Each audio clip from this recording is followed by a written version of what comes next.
الذي هدانا لهذا وما كنا لنهتدي لولا أن هدانا الله. والصلاة والسلام على رسول الله محمد بن عبد الله وعلى آله وصحبه الله أما بعد. فقد قال الله تعالى في كلامه العظيم بعد أعوذ بالله من الشيطان الرجيم بسم الله الرحمن الرحيم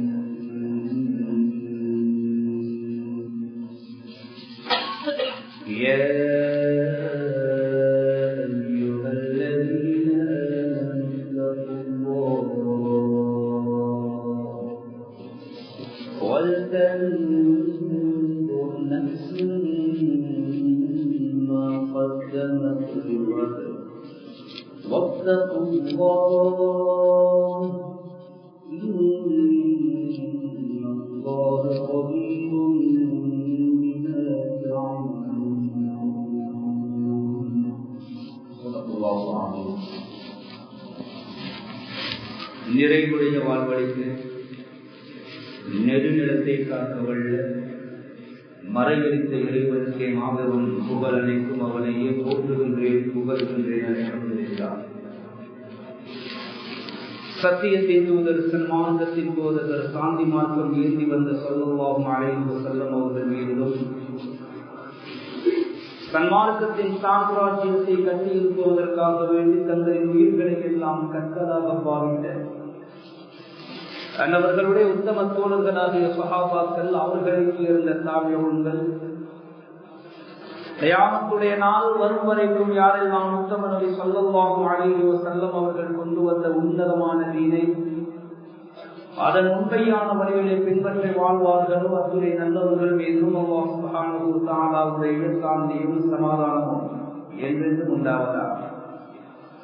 புனித ஜும்ஆவுடைய கடமையை நிறைவேற்றுவதற்காக வேண்டி தூய்மையான உள்ளங்களுடன் இழந்துக்காக்கூடிய நீயத்துடன் குறித்த நேரத்தில் இறைவனின் இல்லத்திலே ஒன்று கொண்டிருக்கும் அல்லாஹ்வின் நல்லடியார்களே, அன்பார்ந்த இஸ்லாமிய வாலிப நெஞ்சங்கள், எம்மை படைத்து பரிபாலித்துக் கொண்டிருக்கும் எல்லாம் வல்ல ஏகனாயின் அல்லாஹ் சுப்ஹானஹு வ தஆலாவை அனுதினமும் பயந்து,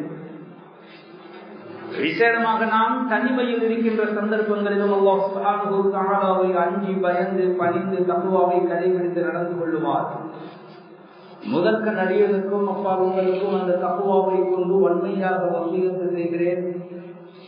நசீஹத் எனும் நல்லுபதேசம் கூறிக்கொள்கிறேன். அன்பார்ந்த இஸ்லாமிய சகோதரர்களே, அல்லாஹுடைய மாதம் என்று அல்லாஹுடைய தூதர் முஹம்மது ஸல்லல்லாஹு அலைஹி வஸல்லம் அவர்களால் வர்ணிக்கப்பட்ட மாதத்திலே நாம் இருந்து கொண்டிருக்கிறோம். நீங்கள் வேண்டுமானால் இந்த மாதத்திற்கு முஹர்ரம் என்று பெயர் வைத்து அழைக்கிறீர்கள். ஆனால் யதார்த்தத்திலே இது அல்லாஹுடைய மாதம் என்று, எல்லா மாதங்களும் அல்லாஹுடையதுதான் இருந்த போதிலும் விசேஷமாக இந்த மாதத்தை அல்லாஹோடு இணைத்து சொல்லுவதில் இந்த மாதத்துடைய அருமை பெருமைகளை எல்லாம் பெருமானார் ஸல்லல்லாஹு அலைஹி வஸல்லம் அவர்கள் அந்த வார்த்தையின் மூலமாக எங்களுக்கு தெளிவுபடுத்தி இருக்கிறார். ரமபானுடைய மாதத்திற்கு பின்னால் ஒரு சிறந்த மாதம் இருக்குமாக இருந்தால் அது இந்த முஹர்ரமுடைய மாதமாகத்தான் இருக்கிறது. இதிலே பிடிக்கிற நோன்பை அல்லாஹ் சுப்ஹானஹு வ தஆலா அதிவிசேஷமாக விரும்புகிறார். ஆஷூராவுடைய தினம் இந்த மாதத்திற்குள்ளேதான் இருக்கிறது. ஆஷூராவுடைய நாளை பற்றி சொல்லுகின்ற பொழுது தாலிக யௌமுன் மின் அய்யாமில்லாஹ், அது அல்லாஹ்வுடைய நாட்களில் நின்றும் ஒரு நாள். எனவே யார் விரும்புகிறீர்களோ அந்த ஆஷூராவுடைய தினத்திலே நோன்பு பிடித்துக் கொள்ளுங்கள் என்று ஹஜ்ரத் ரசூலுல்லாஹி ஸல்லல்லாஹு அலைஹி வஸல்லம் அவர்கள் இந்த முஹர்ரமுடைய மாதத்திலே வருகின்ற முதல் 10வது நாளைக்கு ஆஷூரா என்ற அந்த பெயர் வைக்கப்பட்டிருக்கிறது. அதனுடைய சிறப்பை பற்றி எப்படி சொன்னார்? இது அல்லாஹ்வுடைய நாள். இந்த நாளிலே யார் நோன்பு நோக்கிறார்களோ அவர்களுக்கு முடித்த வருடத்துடைய சகல பாவங்களையும் அல்லாஹ் மன்னித்து விடுவார். முஹத்திஸீன்கள் விளக்கம் எழுதுகிற பொழுது பெரும் பெரும் பாவங்கள் செய்திருந்தால் அதற்கு கண்டிப்பாக கட்டாயமாக அவர் தௌபா செய்தாக வேண்டும். அது போக உள்ள சிறிய சிறிய பாவங்கள் இருக்கின்றனவே, இது இந்த ஆஷூராவுடைய நோன்புடைய பரக்கத்தினால் அல்லாஹ் அவர்களுக்கு அந்த ஒரு வருடத்துடைய சிறிய பாவங்களை மன்னிக்க கூடியவனாக இருக்கிறான் என்ற கருத்தை மாணவி ஸல்லல்லாஹு அலைஹி வஸல்லம் அவர்கள் சொல்லி ஆஷூராவுடைய தினத்திலே நோன்பு வைப்பதனுடைய சிறப்பை தெளிவுபடுத்தி இருக்கிறார். ஆனால் பின்னால் ஹஜ்ரத் ரசூலுல்லாஹி ஸல்லல்லாஹு அலைஹி வஸல்லம் அவர்களுக்கு தெரிந்தது ذلك يوم يعظمونه اليهود, யகூதிகளும் அதனை கண்ணியப்படுத்துகிறார்களே நாயகமே என்று சஹாபாக்கள் வந்து சொன்ன நேரத்திலே லஇன் பகீது இலா காபிலின் லஅஸூமன் التاسع, அடுத்த வருடம் நான் ஹயாத்தோடு இருந்தேன் என்றால் 9வது நாளையும் சேர்த்து நான் நோன்பு பிடிப்பேன். நோன்புதான் பிடிக்கிறோம் என்றாலும் கூட அந்த யகூதிகளுக்கு அதிலேயும் நாங்கள் ஒப்பாகிவிடக் கூடாது என்று துல்லியமாக கணித்த காருண்ய நபி ஸல்லல்லாஹு அலைஹி வஸல்லம் அவர்கள் ஒரு நோன்பு பிடிக்கிறார்களா, நாம் 2 நோன்புகளை பிடிப்போம், முடியுமானால் முந்தின நாளையும் சேர்த்து பிடியுங்கள், முடியாவிட்டால் ஆஷூராவையும் பிடித்து அதற்கு அடுத்த நாளையாவது நீங்கள் பிடித்து 2 நாட்கள் நோன்பு வையுங்கள் என்ற கருத்தை கூட ஹஜ்ரத் ஸல்லல்லாஹு அலைஹி வஸல்லம் அவர்கள் சொல்லி தந்திருக்கிறார்.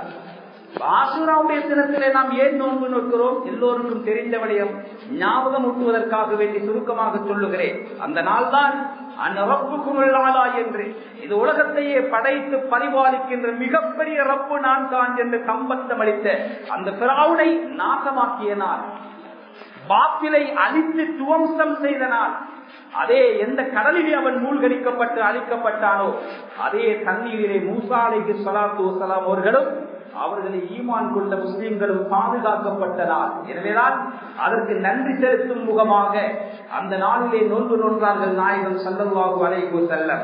அதற்கு முந்தைய இன்றைய தாசுவாவுடைய 9வது நாளையும் நாம் நோன்பு நோக்கிறோமா, அல்லது இந்த நாள் தவறிவிட்டது 11வது நாளையும் நாம் நோன்பு நோக்கிறோமா என்றால் அது யகூதிகளுக்கு மாற்றம் செய்ய வேண்டும் என்பதற்காக வேண்டி ஹஜ்ரத் ரசூலுல்லாஹி ஸல்லல்லாஹு அலைஹி வஸல்லம் அவர்கள் அந்த நோன்பை பிடிக்குமாறு பணித்த நாள். ஒரு அமலில் கூட அந்த யகூதியத்தையும் நஸ்ரானியத்தையும் நாம் பின்பற்றிவிடக் கூடாது என்பதை மிக கவனமாக காருண்ய நபி ஸல்லல்லாஹு அலைஹி வஸல்லம் அவர்கள் இருந்திருக்கிறார்கள் என்றால் ஏனைய விடயங்களில் அவர்களை பின்பற்றுவது எவ்வளவு பாரதூரமான விளைவுகளை ஏற்படுத்தும் என்பதை இந்த சந்தர்ப்பத்திலே நாம் எங்களுடைய அடிமனதிலே ஆழமாக பதிய வைத்துக் கொள்ள கடமைப்பட்டிருக்கிறோம். அது நாம் வெட்டுகின்ற முடியாகட்டும். கண்ணியமான கனவான்களே, நாம் எங்களுடைய குடும்பங்களிலே இருக்கின்ற விழா கோலங்களாகட்டும், திருமண வைபவங்களாகட்டும், எல்லாமே யகூதிகளுக்கு மாற்றம் செய்ய வேண்டும் என்பதை இந்த இடத்திலே இந்த ஹிஜ்ரி 1445 5வது வருடம் பிறந்திருக்கின்ற இஸ்லாமிய மாதங்களில் முதல் மாதமாகிய முஹர்ரமுடைய இந்த மாதத்திலே நாம் இந்த விடயங்களை எங்களுடைய உள்ளத்திலே ஆழமாக பதிய வைப்பது மாத்திரமல்ல, எங்களுடைய பச்சிலம் குழந்தைகளை கூட நாம் நபி வழியில் அவர்களை வளர்க்க வேண்டியவர்களாக இருக்கிறோம். நபி வழிக்கு மாற்றமான விடயங்களில் அவர்களுக்கு வெறுப்பை ஏற்படுத்த வேண்டியவர்களாக இருக்கிறோம். அதை நாம் கொண்டாடுகின்ற பிறந்த நாள் தினங்களாக இருந்தாலும் சரி. கண்ணியமான கனவான்களே, அன்பார்ந்த இஸ்லாமிய சகோதரர்கள், முஹர்ரமுடைய மாதம் வந்தால் அதிகமாக ஆஷூராவை பற்றி பேசுவோம். அதிலே நோன்பு நோக்கக்கூடிய அந்த நோன்புக்கு கிடைக்கக்கூடிய நன்மைகளை பற்றி நாம் பேசுவோம். இன்னும் ஒரு சில முக்கியமான விடயங்களை இத்தோடு ஞாபகப்படுத்தப்பட வேண்டிய கடமைப்பாட்டிலே நாம் இருந்து கொண்டிருக்கிறோம். முஹர்ரம் என்று வந்துவிட்டாலே எங்களுடைய ஆயுளிலே ஒரு வருடம் முடிந்து புதிதாக ஒரு வருடம் திறந்திருக்கிறது. ஒவ்வொரு நாளும் வருகின்ற பொழுது சொல்லிக் கொண்டு வருகிறதாம். சொன்னார்கள் நாயகம் ஸல்லல்லாஹு அலைஹி வஸல்லம், யப்ன ஆதம், ஆதமுடைய மகனே, அன ஹல்குன் ஜதீத், நான் ஒரு புதிய படைப்பு, ஒரு புதிதாக உன்னிடத்திலே வந்திருக்கிறேன், ஒரு புது மனிதனாக உன்னிடத்திலே நான் வந்திருக்கிறேன். வஇன்னி அலா மா யுஹ்மலு ஃபிய ஷஹீத், வந்தது மாத்திரமல்ல, இந்த நாளாகிய எனக்குள்ளே, இந்த 24 மணித்தியாலங்களுக்குள்ளே, இந்த இரவுக்குள்ளே, இந்த பகலுக்குள்ளே நீ என்னோடு எப்படி நடந்து கொள்கிறாய், உன்னுடைய அமல்கள் எந்த அமைப்பில இருக்கின்றன, உன்னுடைய இரவு எப்படி கழிகிறது, உன்னுடைய பகலை நீ எப்படி கழிக்கிறாய் என்று எல்லா விடயத்தையும் நான் கண்காணித்தவனாக இருக்கிறேன். அது மாத்திரமல்ல, நான் நிச்சயமாக அல்லாஹ்வுடைய சன்னிதானத்திற்கு சென்று நீ என்னென்ன அமல்களை செய்தாயோ அத்துணை அமல்களையும் அல்லாஹ்விடத்திலே சமர்ப்பிக்க போகிறேன். நீ நல்லது செய்திருந்தால் உனக்கு சாதகமாக காட்டி சொல்லுவேன். நீ பாவம் செய்திருந்தால் நீ பாவம் செய்தாய் என்பதையும் படைத்த ரப்புடைய சன்னிதானத்திலே நான் பறைசாற்றுவேன். எனவே என்னோடு மிக கவனமாக நடந்து கொள். இன்னும் ஒன்றையும் சொல்லிவிட்டு செல்கிறேன். சத்தியமாக இந்த நாள் முடிந்துவிட்டால் நான் சென்று விடுவேன். திரும்பவும் கியாமத்தினால் வந்தாலும் வருமே தவிர நானாக திரும்ப உன்னிடத்திலே வரமாட்டேன். எனவே என்னை எப்படி பயன்படுத்த வேண்டும் என்று நீ முடிவெடுத்துக் கொள் என்ற கருத்துப்பட ஒவ்வொரு நாளும் பிறக்கின்ற பொழுது ஒவ்வொரு மனிதனோடும் பேசிக்கொண்டு வருகிறது, பேசிக்கொண்டு செல்கிறது என்ற கருத்தை ஹஜ்ரத் ரசூலுல்லாஹி ஸல்லல்லாஹு அலைஹி வஸல்லம் அவர்கள் சொல்லி தந்திருக்கிறார்.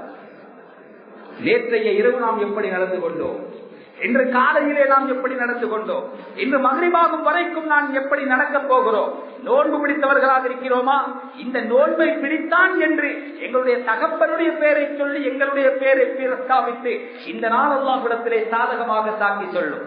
பாவங்கள் செய்தோமா, அந்த பாவங்களையும் அல்லாஹ்விடத்திலே அப்படியே எடுத்து சொல்லும். அல்லாஹ் எங்களுக்கு எதிராக கொண்டு வருகின்ற சாட்சிகளில் மிகவும் விசேஷமான ஒன்றுதான், எந்த பகலிலே பாவம் செய்தோமோ அந்த பகல் எங்களுக்கு எதிராக சாட்சி சொல்லும், எந்த இரவிலே பாவம் செய்தோமோ அந்த இரவு எங்களுக்கு எதிராக சாட்சி சொல்லும். எனவே கண்ணியமான கணவான்களே, அன்பார்ந்த இஸ்லாமிய சகோதரர்களே, வாழ்க்கையில் ஒரு வருடம் முடிவதென்பது இருக்கிறதே, இந்த சந்தர்ப்பத்திலே நாம் சில விடயங்களை சீர்தூக்கி சிந்திக்க கடமைப்பட்டிருக்கிறோம். இதில் 1444வது பக்கத்தை புரட்டிவிட்டோம். அது எங்களுடைய வாழ்க்கை புத்தகத்தின் ஒரு பக்கம், அது புரட்டப்பட்டு விட்டது. அந்த வருடத்திலே என்னோர் அந்த எத்தனையோ பல ஏற்றத்தாழ்வுகள் நிகழ்வுகள் நடந்து முடிந்து விட்டன. எத்தனையோ ஆயிரக்கணக்கான குழந்தைகள் பிறந்தார்கள், எத்தனையோ ஹயாத்தோடு வாழ்ந்து கொண்டிருந்த குழந்தைகளோ உயிரினங்களோ இறந்து விட்டார்கள், எத்தனையோ சுகதேகிகள் நோயாளியாகி விட்டார்கள், எத்தனையோ நோயாளிகள் குணமடைந்து விட்டார்கள், எத்தனையோ தம்பதிகள் குடும்ப வாழ்க்கையில் திருமணங்களின் மூலமாக இணைந்தனர். ஏற்கனவே திருமணம் முடித்து சந்தோஷமாக வாழ்ந்து கொண்டிருந்த எத்தனையோ குடும்பங்கள் தலாக்கின் மூலமாக பிரிந்தனர். பிறக்கின்ற குழந்தைகள் அவர்களுடைய சிறப்பிலே எத்துணை விதம் நவுதுமில்லா. சமீபத்திலே நீங்களும் பார்த்திருப்பீர்கள், சில குழந்தைகள் பிறந்திருக்கின்றன, அந்த குழந்தைக்கு இருபாலாருடைய உறுப்புகளும் இருக்கின்றன. ஆச்சரியம், தாய் தகப்பன் கதறுகிறார்கள், ஆண் உறுப்பும் இருக்கிறது, பெண் உறுப்பும் இருக்கிறது, என் குழந்தை ஆனா அல்லது பெண்ணா? இன்னும் சில குழந்தைகள் பிறந்து அவர்களை அழகான முறையில் குடும்பம் குதூகலித்து வாயிலே இனிப்பு தோட்டி காதிலே அவான் இக்காமத்து சொல்லி அந்த குழந்தையை கொஞ்சி குழாவிக் கொண்டிருக்கின்றார்கள். சில மணித்தியாலங்கள் போகவில்லை, குழந்தைகளை பரிசோதிக்கின்ற டாக்டர் விசேஷமான வைத்தியர்கள் வந்து அந்த குழந்தையை ஏற இறங்க பார்த்து அதை அப்படியே தூக்கி பார்த்து அந்த குழந்தையை ஈன்றெடுத்த தாயை பார்த்து கேட்டார்கள், குழந்தை மலம் கழித்ததா? தாய் சொல்லுகிறாள், சிறுநீர் கழித்தது டாக்டர். மலம் கழிப்பதை பற்றி உண்மையிலே நானும் யோசிக்கவில்லை, அதை பார்க்கவில்லை, மலம் கழிக்கவும் இல்லை. மறுபக்கம் புரட்டி பார்த்தால் சத்தியமான உண்மை இந்த மிம்பரிலே சொல்லுகிறேன். இயற்கையிலே ஒரு மனிதனுடைய அசுத்தம் வெளியேறுவதற்காக வேண்டி அல்லாஹ்வால் வடிவமைக்கப்பட்டிருக்கின்ற பின்துவாரம் இயற்கையிலே அடைபட்ட நிலையிலே அந்த குழந்தை பிறந்திருக்கிறது. இந்த பாரதூரம் தெரியாமல் கொஞ்சிக் கொண்டிருந்தவர்கள் இடிவிழுந்தால் போல் மாறிவிட்டார். இப்பொழுது என்ன பண்ண வேண்டும் டாக்டர்? ஒன்றும் பண்ண முடியாது.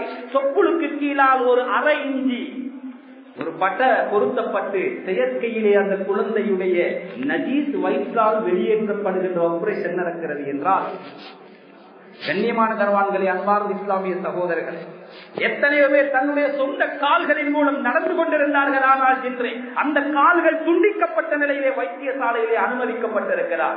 எத்தனையோ சகோதரர்கள் உடம்பிலே இருக்கின்ற உறுப்புகள் அழகான முறையில் தானாக இயற்கையாகவே இயங்கிக் கொண்டிருந்தன. திடீரென்று ஒரு காய்ச்சல் வருகிறது, மாத்திரை கொடுக்கப்படுகிறது. 2 நாள் 3 நாள் காய்ச்சலா, உங்களுடைய ரத்தத்தை பரிசோதிக்க வேண்டும், பரிசோதிக்கப்படுகிறது, உங்களுடைய சிறுநீரகம் செயலிழந்து விட்டது. இந்த செய்தி அவருக்கு மாத்திரமல்ல, அந்த குடும்ப வாழ்க்கையை நரகமாக்கிவிட்டது. அப்படியான உறுப்புகளுக்காக வேண்டி எத்துணை பேர் பல லட்சங்களுக்காக ஏறி இறங்கிக் கொண்டிருக்கிறார். பள்ளி பள்ளியாக, கடை கடையாக, தெரு தெருவாக, வீடு வீடாக 40 லட்சம் 50 லட்சம் செலவுக்கு தேவை. கண்ணியமான கணவான்களே, அன்பார்ந்த இஸ்லாமிய சகோதரர்களே, எத்தனையோ மாற்றங்கள். அல்லாஹ் சுப்ஹானஹு வ தஆலாவுக்கு நாம் நன்றி செலுத்த வேண்டும். இப்படி விரும்பத்தகாத எந்த செயலிலும் அல்லாஹ் எங்களை மாற்றிவிடவில்லை, எங்களுடைய நிம்மதியை இல்லாமலாக்கவில்லை, எங்களை கவலையில் ஆழ்த்தவில்லை. அந்த ஒரு வருடம் முடிந்து விட்டது. அந்த முடிந்த வருடத்திலே அல்லாஹ் இது போன்ற இன்னல்களுக்கு முகம் கொடுப்பவனாக என்னை ஆக்கவில்லையே, அதற்கு நான் செலுத்திய நன்றி கடன் என்ன? முடிந்த வருடத்தை நான் எப்படி முடித்தேன், கழிந்த வருடம் எப்படி கழிந்தது, அதில் ரமதான் வந்தது, அந்த ரமதானின் நடைமுறை எப்படி இருந்தது, ஒரு ஹஜ்ஜுக்குரிய காலம் வந்தது, வசதி இருக்கிறதா, அந்த ஹஜ்ஜை செய்கின்ற தெம்பு இருக்கிறதா, அதை நான் செய்யவில்லையா, ஏன் செய்யவில்லை? அதிலே ஒரு அரபா நாள் வந்தது. அந்த நாளில் நோக்கு பிடித்தால் 2 வருடத்துடைய சிறிய பாவங்கள் மன்னிக்கப்படுகின்ற மகிமையை சுமந்து வந்தது. அந்த நாளில் நான் நோன்பு பிடித்தேனா? இந்த வருடம் வரும், அதிலே சந்தேகம் கிடையாது. அது வரும் வரைக்கும் நான் உயிரோடு இருப்பேனா இல்லையா? முடிந்த வருடத்தை முடித்து விட்டோம், அது எல்லோருக்கும் உறுதியானது. ஆனால் துவங்கிய வருடத்தை முடிப்போமா? இந்த வருடம் முடிவதற்குள்ளே நாம் முடித்து விடுவோமா? யாருக்கு தெரியும் கண்ணியமானவர்கள்? யாருக்கு தெரியும்? இந்த ஹஜ்ஜுடைய பயணத்திலே எத்துணை வஃபாத்துகள், எத்துணை ஜனாசாக்கள். ஒரு பயணத்தில் ஒரு குடும்பம் வந்திருந்தது, கணவனும் மனைவியும் வந்திருந்தார். ஹஜ்ஜுடைய பயணம் எல்லாம் முடிந்து விட்டது. தவாஃபுல் விதா மாத்திரம் தங்கியிருக்கிறது. நாளை காலையில் அந்த தவாஃபை முடித்து விட்டால் அவர்கள் நாடு திரும்பி வரப்போகிறார்கள். ஏற்கனவே அவர்கள் மதீனாவுக்கு சென்று வந்து விட்டார். இரவு 11 மணி இருக்கும். கணவனும் மனைவியும் கலைத்துக் கொண்டிருக்கிறார்கள். அவர்கள் வாங்கிய பரிசு பொருட்களை எல்லாம் அங்கே வேறு வேறாக பிரித்து உரைகளிலே, பேகுகளிலே அதை அடுக்கி வைத்துக் கொண்டிருக்கிறார்கள். விமான நிலையத்தில் போய் இறங்கியவுடனே குடும்பத்தினர்கள் வருவார்கள். மூத்த மகனுடைய பார்சல் வேறாக இருக்கிறது, மகனுடைய பார்சல் வேறாக இருக்கிறது என்றெல்லாம் பிரித்து வைத்திருக்கிறார்கள். 2 பேரும் சந்தோஷகரமாக அந்த பங்கு பிரிக்கின்ற அந்த வேலையை முடித்துவிட்டு கணவன் அவருடைய அறைக்கும், மனைவி அவருடைய அறைக்கும் சென்று ஒரு மணித்தியாலம் போகவில்லை. அந்த அறையில இருந்தவர்கள் வந்து கதவை தட்டுகிறார்கள். ஹஜ்ரத், இன்னாருக்கு கொஞ்சம் நெஞ்சு வருத்தம் போல இருக்கிறது, அவசரமாக டாக்டரை நாடினால் நன்றாக இருக்கும் என்று சொன்னவுடனே உடனடியாக தொலைபேசியிலே தொடர்பு கொண்டு வைத்தியசாலையில் இருந்து வாகனம் வருகிறது, அவரை ஏற்றி அனுப்பப்படுகிறார். அவசரத்திலே மனைவிடத்தில் கூட சொல்லவில்லை, காலையில் விழுந்தால் சொல்லிக் கொள்வோம் என்று இருக்கின்ற நேரத்திலே, காலையிலே தஹஜ்ஜுடைய நேரத்திலே அனுமதிக்கப்பட்டவரை போல் பார்க்கின்ற பொழுது அவர் ஜனாதாவாக குளிப்பாட்டப்பட்டு கபன் செய்யப்பட்டு வைக்கப்பட்டிருக்கிறார். காலையிலே தவாஃபுல் விதாவுக்கு செல்ல வேண்டும். மனைவி காலையிலே எழும்பி கணவனுடைய அறையை தட்டுகிறாள். கண்ணியமான கணவான்களே, அன்பார்ந்த சகோதரர்களே, அவருடைய மரண செய்தியை மனைவிடத்திலே எப்படி சொல்வது? இலங்கை நாட்டில் உள்ள அவர்களுடைய உறவினர்களுக்கு தொலைபேசியிலே தொடர்பு கொண்டோ, அவர்களை பார்த்தால் கிழக்கு மாகாணத்தை சார்ந்தவர்கள் குதூகலமாக கோலாகலமாக தாய் தகப்பன் ஹஜ்ஜை முடித்து வருகிறார்கள் என்பதற்காக ஒரு நாளைக்கு முன்பிருந்தே அங்கு விமான நிலையத்திற்கு வருவதற்கான சகல ஏற்பாடுகளையும் செய்திருக்கிறார்கள். அவர்களுடைய மகளே பேசுகிறார், தகப்பனுக்கு ரொட்டி என்றால் நன்றாக பிடிக்கும், அதற்கான ஏற்பாடுகளை எல்லாம் செய்து கொண்டு தயாராகினோமே. இப்படி ஒரு செய்தி எங்களுடைய செவிகளை தொடும் என்று கனவிலே நினைக்கவில்லையே. அழுதவர்களாக ஏதோ ஒரு வகையிலே வாப்ப பாக்கியம் பெற்றவர் அந்த ஹரம் ஷரீஃபிலே தொழுகை நடத்தப்பட்டு அங்கு அடக்கம் செய்யப்படுகிறார். அதுவே பெரிய விடயம். ஆனால் என்னுடைய தாயிடத்திலே இதை பக்குவமாக சொல்லி அவர்களை எப்படியாவது ஆறுதல் படுத்தி அழைத்து வாருங்கள் என்ற பொறுப்பு ஒப்படைக்கப்பட்ட அந்த நேரத்திலே இந்த உலக வாழ்க்கை போலியானது என்பதை யதார்த்தம் உணர்த்துகிறது. கண்ணுக்கு முன்னால் நடக்கின்ற சம்பவங்கள் உணர்த்துகின்றன.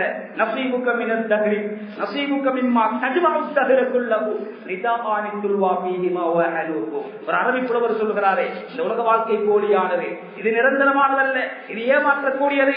இங்குள்ள உடைமைகள் நிரந்தரமானதல்ல. காலம் முழுக்க உனக்கு என்று நீ சேமித்ததில் எல்லாம், சேமித்தவைகளில் எல்லாம் சத்தியமாக உனக்கு என சொந்தமானது எது தெரியுமா மனிதனே? இறந்ததற்கு பின்னால் உன் உடலை மறைப்பதற்காக வேண்டி சுத்தப்படுகின்ற 2 கபன் துண்டு, உன் உடம்பிலே இருக்கின்ற ஓட்டைகள் அடைக்கப்படுவதற்காக பயன்படுத்தப்படுகின்ற 2 பஞ்சு துண்டையும் தவிர மிஞ்சி இந்த உலகத்தில் இருந்து உன்னால் எதையும் கொண்டு போக முடியாது.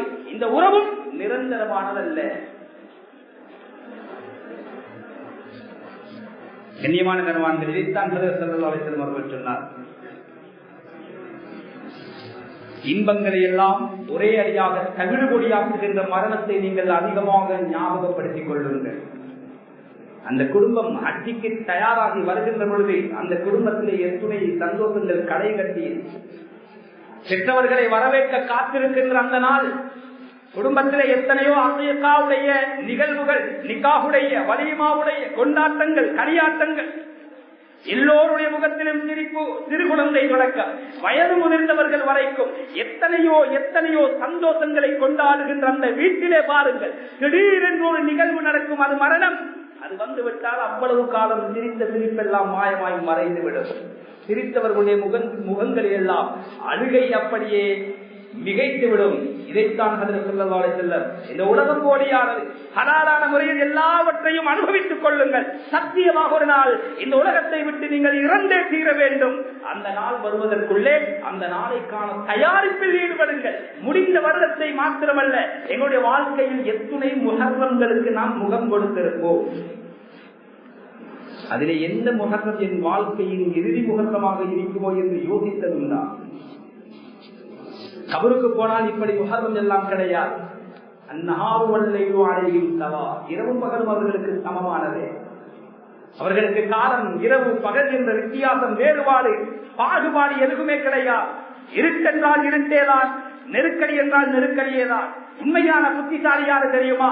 மண் அனார கபரகு கபல ஐயஸ்குணா, அந்த கபருக்கு போவதற்கு முன்னாலே அந்த கபரை ஒளிமயமாக்குபவன்.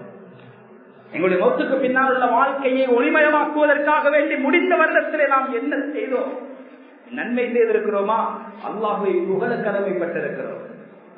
அதைவிட அதிகமான நன்மைகளை செய்கின்ற நற்பாக்கியத்தை நசீபாக்கிவிடு ரப்பே என்று அல்லாஹ்விடத்திலே துஆ கேட்க கடமைப்பட்டிருக்கிறோம். பாவத்திலே கழித்தோமா? மோசடிகளிலே கழித்தோமா? பல பேர் எங்களால் ஏமாற்றப்பட்டிருக்கிறார்களா? பல போதை பொருட்களுக்கு நாம் அடிமையாகினோமா? பல பேரை நாம் பாவி என்பதை விட இன்னும் பல பேரை பாவத்தாலியாக மாற்றுகின்ற செயல்களில் பல பேர் ஈடுபட்டுக் கொண்டிருக்கிறார்கள். நவுபில்லா. பாவிகளின் பாக்கியசாலிகள் யார் தெரியுமா? மன் மாத்தத் துனூபுஹு பிமௌத்திஹி, தன்னுடைய மரணத்தோடு தான் செய்த பாவங்களும் செத்து போகிறேன். பாவிகளில் இவன் ஒரு பாக்கியசாலி.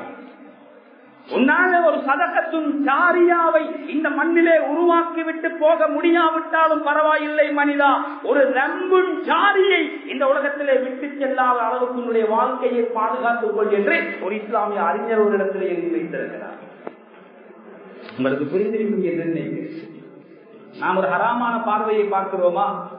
நம் மௌத்தாக விட்டால் இந்த கண்களால் அந்த பார்வையை பார்க்க முடியாது என்றால் எங்களுடைய மௌத்தோடு அந்த பாவமும் செத்து போய்விடும்.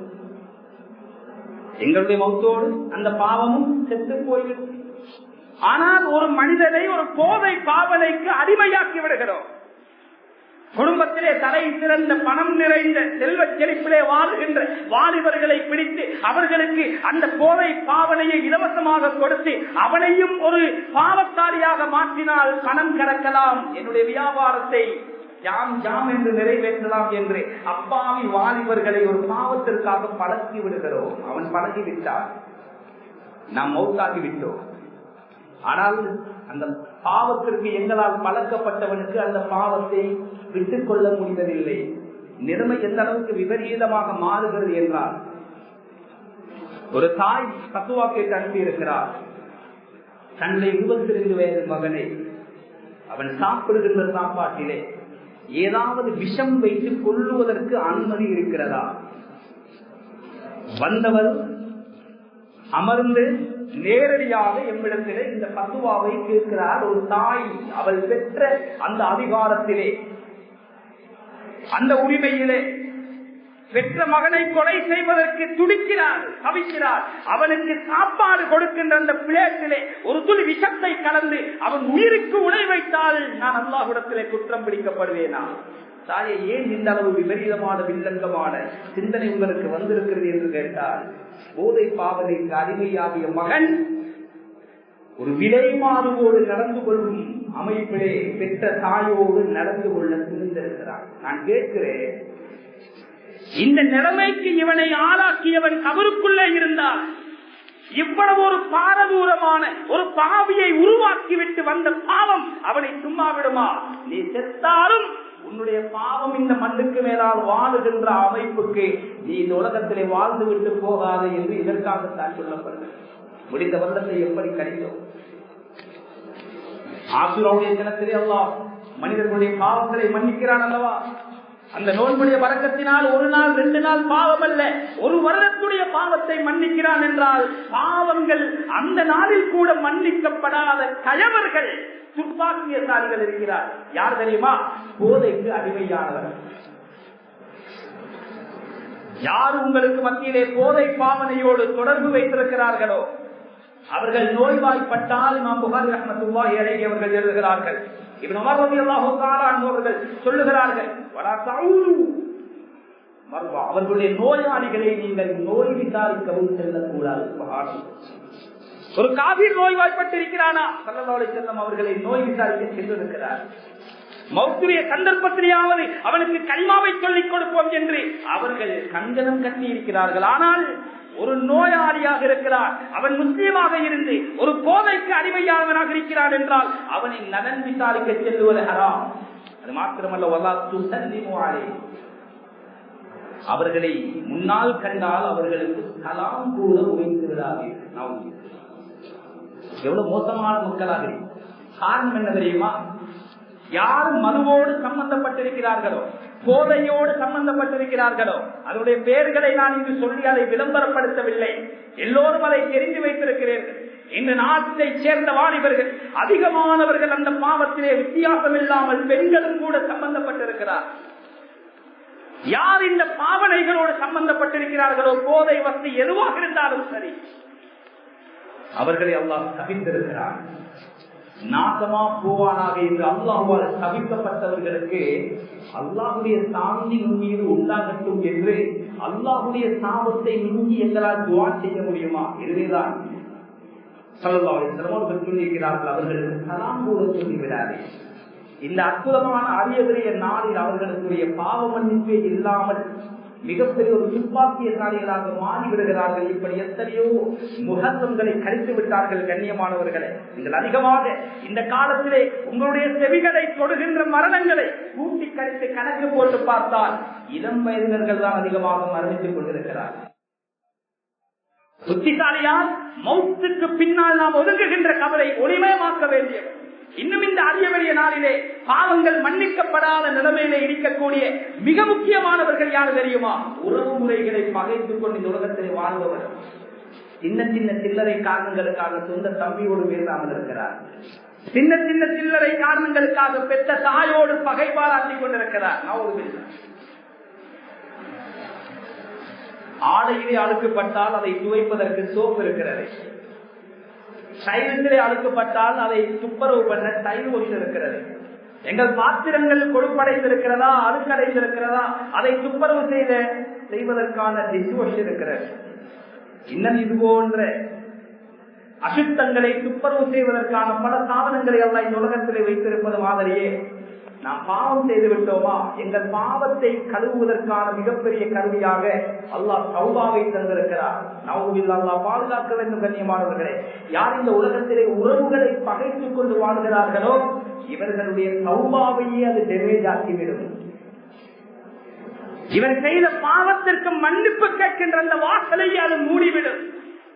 லைலத்துல் கத்ருடைய இரவிலே கூட அவர்கள் தௌபா செய்தால் ஜிப்ரீல் அலைஹிஸ்ஸலாம் சொன்னார்களே, நாயகம் ஸல்லல்லாஹு அலைஹி வஸல்லம் அவர்களிடத்திலே, யார் தாய் தகப்பனுக்கு நோவினை கொடுத்துக் கொண்டிருக்கிறார்களோ, உறவு முறைகளை பகைத்துக் கொண்டிருக்கிறார்களோ, போதை பாவனைக்கு அடிமையாகி இருக்கிறார்களோ, 2 முஸ்லிம் சகோதரர்கள் 3 நாட்களுக்கு மேலால் ஒருவர் முகம் ஒருவர் பார்த்தும் சலாம் சொல்லாமல் முகத்தை திருப்பி பகைவை பாராட்டிக் கொண்டிருக்கிறார்களோ, இந்த சாரார் ஒற்றுமையாகும் வரைக்கும் அவர்களுக்கு மன்னிப்பு கிடையாது என்று திட்டவட்டமாக ரப்பு தஆலா சொல்லிவிட்டான், அல்லாஹ் தஆலா சொல்லிவிட்டான் என்று அதற்கு ஜிப்ரீல் அலைஹிஸ்ஸலாம் அவர்கள் சொன்னார்களே. கண்ணியமானவர்களே, முஹர்ரம் மாதம் வருகிறது போகிறது என்று ஏதோ வருகிறது ஏதோ போகட்டும் என்று விட்டு விடாமல் அதற்குள்ளே எங்கள் வாழ்க்கையில் பல மாற்றங்களை கொண்டு வருகின்ற ஒரு சந்தர்ப்பமாக இந்த முஹர்ரமை நாம் பயன்படுத்த வேண்டிய பொறுப்பு எங்களை சார்ந்தது.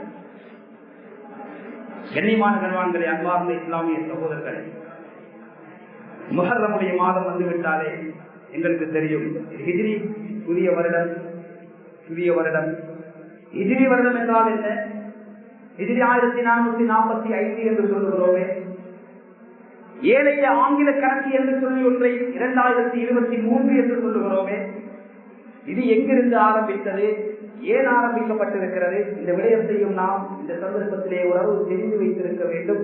முஸ்லிம்கள் என்ற வகையில் உலகம் படைக்கப்பட்டு 2023 இல்லை கண்ணியமானவர்கள்.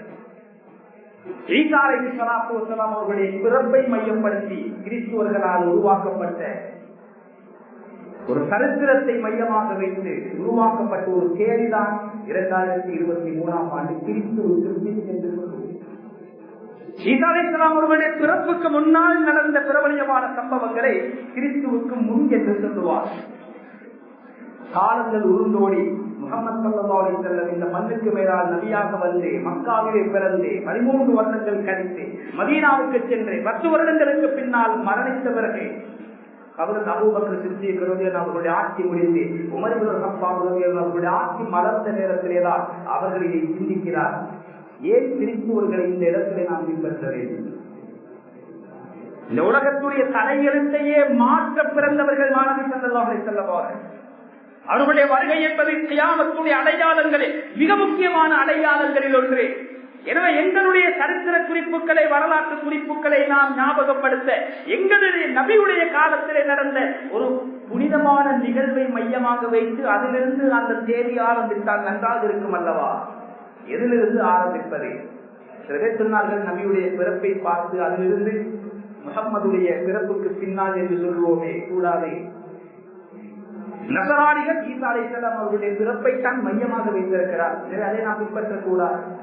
மரணத்தையும் எடுக்க முடியாது. நுபுவத்தை எடுத்தால் நுபுவத்து கிடைத்தாலும் கூட 13 வருடங்கள் ஒரு இமாம் ஜமாத்தை கூட நிறைவேற்ற முடியாத அளவுக்கு பலகீனமாக இருந்த அந்த காலம் அது அவ்வளவு சந்தோஷகரமான நிகழ்வாக அமையாது என்றால் ஹிஜ்ரத் அதுதான் இஸ்லாமிய வரலாற்றின் திருப்பு முனையை மாற்றி அமைத்த மிக பிரபலியமான ஒரு சரித்திரம். எனவே அதிலிருந்து ஆரம்பிப்போம் என்று முடிவு கட்டினார். காரணம் இல்லாமல் இல்லை. 13 வருட நுபுவத்துடைய மக்காவுடைய வாழ்க்கையில் 100 பேர் மொத்தமாக இஸ்லாத்தை தழுவாமல், ஒரு ஜும்மாவுடைய தொழுகையை கூட பப்ளிக்கா பகிரங்கமாக சொல்ல முடியாமல், ஒரு 5 நேர தொழுகை கூட ஜமாத்துடைய தொழுகை விதியாக்கப்படாமல் இருந்த அந்த காலத்திலே மதீனாவுக்கு போன மறுகணமே சுப்ஹானல்லாஹ் பத்ர் யுத்தம் நடக்கிறது. 313 சஹாபாக்கள். ஹிஜ்ரத் திசையில் 3வது வருட உஹத் யுத்தம் நடக்கிறது. 750 சஹாபாக்கள் சுமாராக. ஹிஜ்ரி 6 ஹுதைபியா உடன்படிக்கை நடக்கிறது. 1400 சஹாபாக்கள். ஹிஜ்ரி 8 ஃபத்ஹ் மக்கா நடைபெறுகிறது. 10,000 சஹாபாக்கள். அங்கு 13 வருடம் 100 பேரை கூட இஸ்லாத்திற்கு வருவதற்கு தடையாக இருந்த ஒரு காலம். எப்பொழுது ஹிஜ்ரத் செய்து மதீனாவுக்கு சென்றார்களோ இஸ்லாமிய மறுமலர்ச்சி 8 வருடத்திலே 10,000 சஹாபாக்கள். ஹிஜ்ரி 10 ஹஜ்ஜத்துல் விதா சுப்ஹானல்லாஹ் 1,24,000 சஹாபாக்கள் என்றால் இது இஸ்லாத்தின் கொண்டெடுத்துக்களால் குறிக்கப்பட வேண்டிய முக்கியமான ஒரு நிகழ்வு. அந்த ஹிஜ்ரத் மாத்திரம் இல்லை என்றால் நபி பிறந்து வாழ்ந்து மறைந்த மண்ணிலிருந்து 6000 கிலோமீட்டர் தொலைவில் இருக்கின்ற நானும் நீங்களும் இன்று முஸ்லீமாக இருந்திருப்போமா என்ற ஒரு விடயமே கேள்விக்குறியாக அமைந்திருக்கும். இதைத்தான் அந்த ஹிஜ்ரத்துடைய பயணத்திலே சௌர் புகைக்குள்ளே அந்த காபீர்களால் சுற்றி வளைக்கப்பட்ட அந்த வினாடியிலே ஹஜ்ரத் அபூபக்கர் சித்திக் ரலியல்லாஹு அவர்கள் கவலைப்பட்டார்கள். லா தஹ்சன் இன்னல்லாஹ மஅனா, அபூபக்கரே நீங்கள் கவலைப்பட வேண்டாம், அல்லாஹ் எம்மோடு இருக்கிறான் என்ற குர்ஆனிலே அல்லாஹ் அந்த 2 பேருடைய சம்பாஷணையை சொல்லுகிறானே. லா தஹப் என்று சொல்லவில்லையே. அபூபக்கர் ரலியல்லாஹு அவர்கள் உயிருக்கு பயந்தார்களா? ஏந்திய வாளோடு இருக்கின்ற காபீர்கள் யாராவது தலை குனிந்து பார்த்தால் நாம் தெல்ல தெளிவாக விளங்கி விடுவோம். நாயகமே, என்னை கொன்றால் ஒரு அபூபக்கர் செத்து விட்டான் என்று செய்தியாக வரும். ஆனால் உங்கள் உயிருக்கு மாத்திரம் உடை வைத்து விட்டால் நுபுவத்துடைய வாசல் உங்களோடு அழைக்கப்பட்டு விட்டதே யா ரசூலல்லாஹ். முத்திரை குத்தி விட்டானே, இதற்கு பின்னால் நபி, இதற்கு பின்னால் ரசூலை அல்லாஹ் இறக்க மாட்டானே யா ரசூலல்லாஹ். மனித சமூகத்தின் நேர்வழிக்கு யார் பொறுப்பேற்பது என்ற ஒரு கவலையை தான் அந்த இடத்திலே அதன் அபூபக்கர் ரலியல்லாஹு தஆலா அவர்கள் வெளிப்படுத்தினார்கள் என்று தஃசீருடைய உலமாக்கள் எழுதுகிறார்கள். கண்ணியமானவர்களே, அந்த நிகழ்விலே ஸல்லல்லாஹு அலைஹி வஸல்லம் அவர்கள் மாத்திரம் மரணித்திருந்தால் இது எங்களுடைய நிலை என்ன என்றால், எங்களுடைய வாழ்க்கையில் அந்த ஹிஜ்ரத்துடைய பயணம் எவ்வளவு முக்கியத்துவப்படுத்தி போற்றப்பட வேண்டிய ஒரு நிகழ்வு என்பதை மையமாக வைத்துதான் அந்த ஸல்லல்லாஹு அலைஹி வஸல்லம் அவர்கள் மக்காவில் இருந்து மதீனாவை நோக்கி ஹிஜ்ரத் செய்த அந்த நிகழ்வு நடந்து இன்று ஒரு 1445 ஆண்டுகள் கழிந்துவிட்டன. கண்ணியமான கணவான்களை, அன்பான இஸ்லாமிய சகோதரர்கள், இதைத்தான் ஹிஜ்ரி ஆண்டு என்று அந்த ஆண்டை நாம் அழைத்துக் கொண்டிருக்கிறோம். அல்லாஹ்வுடைய தூதர் ஸல்லல்லாஹு அலைஹி வஸல்லம் அந்த ஹிஜ்ரத்துக்கு போகும்போது தன்னுடைய பக்கத்திலே படுத்திருந்தவர்கள் அலி இப்னு அபீ தாலிப். சம்பவம் நீளமான.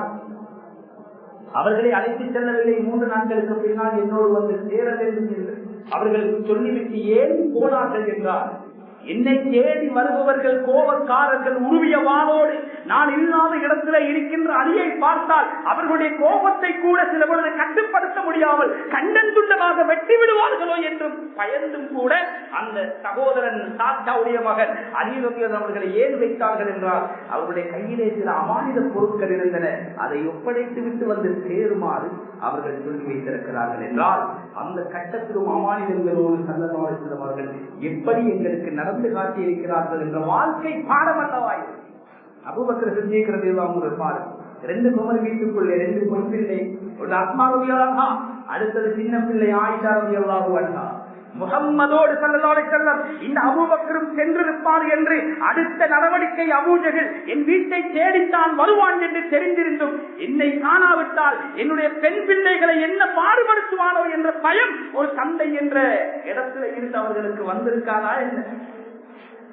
என் மகள்மார்கள் துண்ட துண்டமாக அறுபட்டு போனாலும் கூட இந்த உலகத்திற்கு நேர்வழி காட்ட வந்த வள்ளல் நபி ஸல்லல்லாஹு அலைஹி வஸல்லம் அவர்களை நான் பாதுகாக்க வேண்டும் என்று அவர்கள் எடுத்த வைராக்கியம் இந்த ஹிஜ்ரத்துடைய பாடம் எங்களுக்கு போதிக்கின்ற பாடமா இல்லையா? கண்ணியமான கணவான்களே, சகோதரர்கள், எனவே இந்த விடயங்களை எல்லாம் மனதிலே வைத்து புதிய வருடம் வந்திருக்கிறது, ஏனோ வறுமையாக வந்து முடிகின்ற மாதிரி இந்த வருடத்தையும் நாம் முடித்து விடாமல் செய்த பாவங்களுக்கு தௌபா செய்வோம். திடீரென்று வித்தியாசமான விதமான நோய் வந்தால் மனிதன் ஆறுதல் அடைவது வைத்தியசாலைக்கு செல்லும். ஆனால் இந்த வைத்தியசாலைக்கு செல்லுகின்ற பொழுதே சொத்துக்களை எல்லாம் எழுதி வராசத்தில் சொத்தெல்லாம் பிரித்துவிட்டு முன்னொரு காலத்திலே ஹஜ்ஜிக்கு போவது மாதிரி போக வேண்டிய ஒரு சூழ்நிலைக்கு தள்ளப்பட்டிருக்கிறோம் என்றால், மனித உயிருக்கு உத்தரவாதம் இல்லாத ஒரு காலத்திலே உலகத்திலே வாழ்ந்து கொண்டிருக்கிறோம். எந்த நேரம் மௌத்து வந்தாலும் சிரித்த முகத்தோடு அந்த மௌத்துக்கு முகம் கொடுக்கும் அமைப்பிலே எங்களுடைய வாழ்க்கையை தயார்படுத்த வேண்டிய, விரும்பியோ விரும்பாமலோ தயார்படுத்த வேண்டிய ஒரு இக்கட்டான நிலைமையிலே நாம் இருந்து கொண்டிருக்கிறோம். கண்ணியமானவர்களே, ஒரு கசப்பான உண்மை உள்ளத்தை நோகடிக்க சொல்லவில்லை, என்னை மன்னித்துக் கொள்ள வேண்டும். வந்து இந்த மின்பர் படியிலே காலெடுத்து வைத்து ஒரு பார்வை பார்த்தால், இந்த பாரி மதரசா பிள்ளைகள் மாத்திரம் இந்த மஸ்ஜிதுக்குள் இல்லாமல் இருந்தால் இந்த ஊருக்கும் இந்த மஸ்ஜிது ஞாபகம் என்பதில் எந்த சந்தேகமும் கிடையாது. விரல் விட்டு எண்ணக்கூடிய ஊர் மக்கள் தான் இந்த ஜும்மாவுக்கு ஆரம்பத்திலே வந்துவிட்டார்கள் என்பதை பார்க்கின்ற பொழுது கவலையாக இருக்கிறது. இந்த ஊருடைய பெயரை சொன்னால் முழு உலகத்துக்கும் முழு நாட்டுக்கும் முன்மாதிரியான ஒரு ஊரு, நூற்றுக்கணக்கான வருடங்கள் மதரசாக்களை நடத்தி சாதனை படைத்த ஊரு, திருமக்கம் என்று கூட பல பேர்களால் அழைக்கப்படுகின்ற ஊரு. பாங்கு சத்தம் ஜும்மாவுடைய நாள் வந்துவிட்டால் அந்த நேரத்தை 5ஆக பிரித்தால், முதலாவது நேரத்திலே வருபவர் ஒட்டகத்தை கொடுத்த நன்மை, இறுதி நேரத்திலே வருபவர் ஒரு கோழி முட்டையை சதக்கா கொடுத்த நன்மை, முடித்த வருடத்திலே இமாம் மஸ்ஜிதில் மின்பருக்கு எப்பொழுது காலெடுத்து வைத்தார்களோ மலக்குமார்கள் அந்த பதிவேட்டை தூக்கிவிட்டு அவர்கள் மஸ்ஜிதுக்குள் வருகிறார்கள். துரதிஷ்டம் என்ன தெரியுமா? இதிலே இருக்கின்ற பல பேர் ஒரு 4வது ஜும்மாவுக்கு இமாம் மின்பரிலே காலெடுத்து வைக்க முன்னால் வரவில்லை என்றால் இவர் ஜும்மாவுக்கு வந்ததாக இவருடைய பேர் பட்டியலிலே பெயர் பதிவு செய்யப்பட்டிருக்காது. அல்லாஹ்வுடைய சன்னிதானத்திலே இதற்கு நாம் என்ன பதில் சொல்ல போகிறோம்? கண்ணியமானவர்களே, முதல் நேரத்திலே வருபவர் ஒட்டகம் எங்க இருக்கிறது? 6 லட்சம் ரூபாய் பொறுமதி. ஒரு முட்டை எங்க இருக்கிறது? 60 ரூபாய் பொறுமதி. அந்த முட்டையை கூட வாங்காமல் வெறும் முட்டையை மாத்திரம் நாம் வாங்கிக் கொண்டேன் அல்லாஹ்வை எப்படி சந்திக்க போகிறோம்? வெள்ளிக்கிழமை ஒரு முக்கியமான நாள், காபீர்களால் மதிக்கப்படுகின்ற நாள், எங்களுக்கு ஜும்மா இருக்கிறது என்று அவர்கள் ஞாபகப்படுத்துகின்ற நாளிலே ஒரு அரை மணித்தியாலத்திற்கு முன்னாவது இந்த மஸ்ஜிதுக்கு வந்து அல்லாஹுக்காக வேண்டி அந்த ஜும்மாவுடைய மகிமையை, மகத்துவத்தை நாம் எங்களுடைய பிள்ளைகளுக்கும் இப்பொழுதிலிருந்து உணர்த்தினால்தான் எங்களுடைய எதிர்கால பரம்பரை ஒரு கரை சிறந்த பரம்பரையாக மாறும் என்ற ஒரு சிந்தனையை உங்கள் முன்னால் வைத்து இந்த புனிதமான ஆரம்பித்திருக்கின்ற இந்த முஹர்ரமுடைய இந்த புதிய வருடத்தை யா அல்லாஹ் எங்களுக்கு செழிப்புமிக்க ஒரு வருடமாக நீ ஆக்கி தந்தருள்வாயாக. கவலையும் கைசேதமும் உள்ள ஒரு வருடமாக இந்த வருடத்தை ஆக்கிறார் ரஹ்மானே. எங்களுடைய ஆபியத்திலே நீ வரக்கச் செய்வாயா. சென்ற வருடம் எங்களுக்கு இன்னொரு பல அருட்கொடைகளை நியமத்துகளை சொரிந்து தந்திருந்தாயா அல்லாஹ், அதற்கு நாம் சரியாக நன்றியை செலுத்த தவறிவிட்டோம் ரஹ்மானே. எங்களை மன்னித்தருள்வாயாக. நாம் பிடித்திருக்கின்ற நோன்புகளை நீ ஏற்றுக்கொள்வாயாக. இந்த நாளில் யார் யாருக்கெல்லாம் சதகாக்கள் செய்கிறார்களோ செய்யவிருக்கிறார்களோ அத்தனை பேருடைய சதகாக்களையும் நீ அங்கீகரித்தருள்வாயாக. நாளை பிடிக்கப் போகிற ஆசுராவுடைய தினத்தில் ஒரு வருடத்துடைய பாவங்களை நீ மன்னிப்பதாக உன்னுடைய மாணவி ஸல்லல்லாஹு அலைஹி வஸல்லம் அவர்கள் மூலமாக நாம் கேட்டு வைத்திருக்கிறோம் ரஹ்மானே. அந்த நோன்பை பிடிக்கின்ற நியத்து நம் எல்லோருக்கும் இருக்கிறது யா அல்லாஹ். அந்த நோன்புடைய வரக்கத்தினால் முடிந்த எல்லா பாவங்களையும் நீ மன்னித்தருள்வாயாக. ஒரு புதிய ஒரு வாழ்க்கையை இந்த புதிய முஹர்ரமிலிருந்து ஆரம்பிக்கின்ற பக்குவத்தை நம் அனைவர்களுக்கு நம்பிப்பாக்குவாயா. எங்களுடைய பெற்றோர்களுடைய சகல பாவங்களையும் மன்னித்தருள்வாயா. எங்கள் குழந்தைகளுடைய எதிர்காலங்களை ஒளிமயமாக்கி வைப்பாயா. கெட்ட பழக்கங்கள் மோசமான நண்பர்களுடைய சகவாசங்களை விட்டும் எங்கள் குழந்தை செல்வங்களை பாதுகாத்தருள்வாயா. சரியத்துடைய கல்வியை யாரெல்லாம் எங்கள் குழந்தைகள் ஓடிக்கொண்டும் படித்துக் கொண்டும் இருக்கிறார்களோ தலை சிறந்த தக்குவா நிறைந்த உலமாக்களாக அவர்களை உருவாக்கி தந்தருள்வாயா. பாடசாலையை கல்வி கற்கக்கூடிய மாணவர்களுடைய கல்வி ஞானத்திலே பறக்கச் செய்வாயா. யார் எங்கள் தொழில் வியாபாரத்திலே பறக்கச் செய்வாயா. கடனோடு வருகின்ற மௌத்தை விட்டு நம் அனைவர்களையும் பாதுகாத்தருள்வாயா. எங்களால் தாங்க முடியாத, சுமக்க முடியாத, செலவழிக்க முடியாத ஆபத்தா பயங்கரமான கொடூரமான நோய்களை விட்டும் எங்கள் உடம்புகளை பாதுகாத்தது ரஹ்மானே. ஆவியத்திலே ஆரோக்கியத்திலே வரக்கச் செய்யா அல்லாஹ். எங்களை கடைசி முடிவை நல்ல முடிவாக ஆக்கியருள்வாயா. சிரித்த முகத்தோடு உச்சரிப்போடு உரத்த முகத்திலே கனிமாவை ஒளிந்த நாளோடு சுவர்க்கத்தை பார்த்து ரசித்த கண்ணோடு இந்த உலகத்தை விட்டு பிரிகின்ற பாக்கியமான மௌத்தின மனிதர்களுக்கு நம்பிப்பாக்குவாயா.